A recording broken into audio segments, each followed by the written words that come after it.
Hello students. Well, in this lecture, we are going to talk about a very sensitive topic again. Students, you must have heard and talked about this word communalism. What does it mean? What is communalism is the question. Students, if we just want to define it, we see it is a social phenomena. It is a social phenomena which has its roots in social, ideological, and economic causes in society. Now, to simplify it, some say that this is a modern phenomenon. What happened when there is diversity in our country, just like India? People are from various religion, caste, tribes and sects.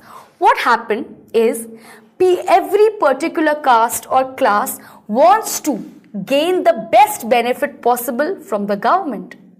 When those benefits are not suited, when those benefits do not come the way the society or that community had wanted, there started happening strife or conflict between various communities.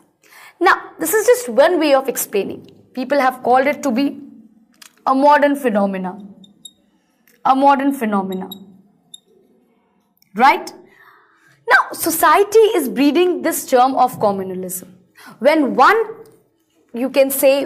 caste or one religion is not trusting the other religion, when they are not respecting each other's space, when no respect for each other's space of what? Maybe religion, castes, tribe. If one tribe, caste or religion is respecting the other, there won't be any problem. If one is not being sensitive, when one is not being sensitive towards the other community, then what happens? Then germs of communalism arrive. Is that enough? Is that the reason? No. Sometimes a third factor. What is the third factor? Suppose there is a government who wants that both the communities or more than two communities should fight amongst themselves. This will help the government to do whatever it wants. People will not focus on government. People will focus on the fighting. So it is sometimes to divert the attention of people that this germ of communalism is also bred. This has happened in terms of Britishers also. So basically, if we just want to talk about the definition, we see this is a phenomena which is considered pretty modern, in modern times that this is happening, when one caste, class or religion is not respecting, particularly religion, is not respecting the other religion's space, when not being sensitive to other religion, maybe because of societal reasons, religious reasons or economic reasons. And who is taking the advantage? Sometimes the government. So that leads to communism. Now, because in Indian history, if you see, in modern history particularly, you will see the germs or the beginning of this communalism. Students, before 1857, you see there was a time when Hindu and Muslims were actually staying at peace with each other. Why have I used these two religions? Because when we go ahead in our lecture today, you will see the beginning of communalism in India particularly is because of the development of strife or conflict between Hindus and Muslims. Now, we are clear that before 87 there was unity and more peace that was there between Hindus and Muslims. But what happened after 1857?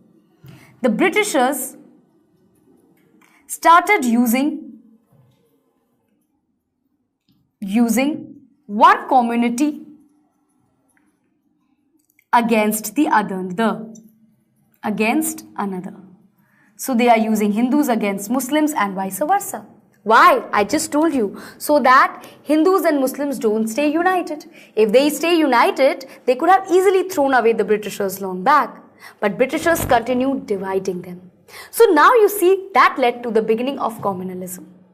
Well, after 1885, after the Congress was made, what did the Britishers do? We will talk about it while discussing the reasons for the growth of communalism in India. Reasons for communalism in India. Now students, the first policy that we will take is divide and rule policy of Britishers. What is this policy? After 1885, once the Congress was made, Colvin, the Governor General, Dufferin, the Governor General, started criticizing Congress since 1887. They were calling it a body made up of sadist babus, a body made up of disloyal babus, a body just of Brahmins representatives. They were calling it by different names. So what did the Britishers decide? They decide that this Congress, if can be harmful, what we should do to stop it? What did they do? They actually started raising elements or people like Sir Syed Ahmad Khan, Aga Khan, etc. What did they do? They started raising these people against the Congress. So Sir Syed Ahmad Khan did not appreciate the making of Congress. He started making his own organization. He made United Patriotic Association in opposition to Congress. So what is the Britishers doing? They are dividing the Hindus and the Muslims by calling the Congress a Hindu party and by making the Muslims realize that they should fight for their own rights. Then what did Aga Khan do? Aga Khan he went to Britishers for separate electorates. So in 1909, the Britishers provided with separate electorates. Right? Now this was the problem situation. Now because of these reasons, you see, partition of Bengal you can take as another example. Partition of Bengal. And then suddenly calling it off. All these policies were creating rift between Hindus and Muslims. In 1857, mostly the Muslims had fought together, but slowly the Muslim participation started becoming less. The upper class Muslim might still participate, the middle and lower were becoming less because of the divide and rule policies of the Britishers. Right? They were raising elements. For example, the beginning of Muslim League. Because the Britishers started making Muslims realize that India was a majority Hindu nation, so they should protect their rights. Muslims started doing that. They started realizing and falling in trap of divide and rule policy. Because of the kind of rules that they were making, they were just dividing the country into two. Now students, other than this, there are socio-economic reasons for communalism. What are socio-economic reasons? The growth of unemployment. The growth of employment, you can say, amongst the growth of employment in Hindu castes got a kind of an anxiety in the Muslim folk. They wanted that their people should also get representation in the government, so they started pleading the government for that. Now, a lot of Hindus at that point in time were into business, merchants, but Muslims were on a backward side. They were not raising that much in employment. That is the reason they also asked for representation from Britishers and they got in their trap. So economic disparity was there between Hindus and Muslims. That also created a kind of an insecurity feeling in the Muslims. The third reason, student, was the militant nationalism. Now, what is militant nationalism? Students, you see that there was a movement which was calling, go back to Vedas. Right? There was movement which was calling Aryanized world, Aryanized philosophy, Aryanized world. Okay? Then there was also a philosophy where they were pleading to Mother Goddess. They were pleading to fire for help. Okay? They were doing movements like Ganpati festivals, Ganpati and Shivaji festivals. Because of all this, what happened, students? The Muslims started feeling that these are all Hindu festivals. Hindus are getting involved in this fight for nationalism. What about the Muslims? Right? So, you know, even though the militant nationalism was good for national movement, it somehow did not include the Muslim folks with them. That was the problem.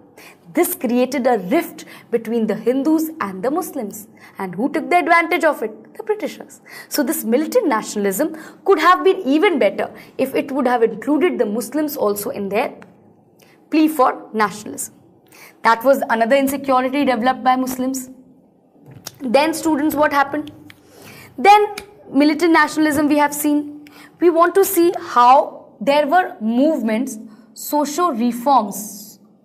For example, Wahhabi movement was happening in Muslims and Shuddhi movement was happening in Hindus.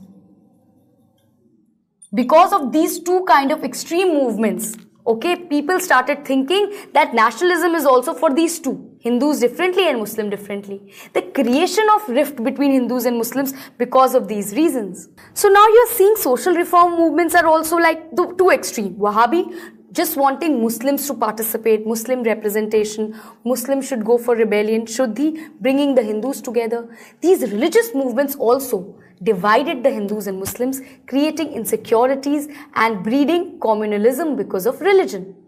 Now the last point which I want to cover is something related to how there were strong Hindu organizations which were coming up, which were creating insecurity on the basis of religion. Which one? RSS, if you must have heard, Rashtriya Swayamsevak Sangh, and also Hindu Mahasabha, formed in 1915. Because of this, students, what happened? As these organizations came, the Muslim folks started feeling that organizations are made in this country on the basis of religion. So we should also do something like that. They also wanted Muslims to get together because they were fearing that Hindu majority in this country will marginalize the Muslims. That was just a fear. So Muslims finally led to the establishment of Muslim League, which was founded by Salimullah Dhaka in 1906 or 7. Right, student? So because of these forming of these bodies on the basis of religion, like Hindu Mahasabha, Rashtriya Swayamsevak Sangh or Muslim League, again breeded the germ of communalism in India. And finally it continued for a long period of time. To the fire also was provided by the Britishers by giving separate electorates. Then Jinnah started representing Muslims altogether as a separate nation, the beginning of two-nation theory, which began like this only. Like this only the two-nation theory began, by insecurity and communalism was developed. So later Muslims started thinking themselves as a separate nations. Also few leaders ignited the fire and called themselves a separate nation of Muslims, which was called Pakistan later on. So I am just telling you that communalism did not develop in a day. It took years of work of division between Hindus and Muslims in their thought process and divide and rule policies by Britishers that finally breeded the germ of communalism in India. We have defined the communalism. We have talked about the reasons particularly for communalism in India, and we have discussed the timeline for that. Well, student, that calls an end to this lecture for today. See you for next lecture.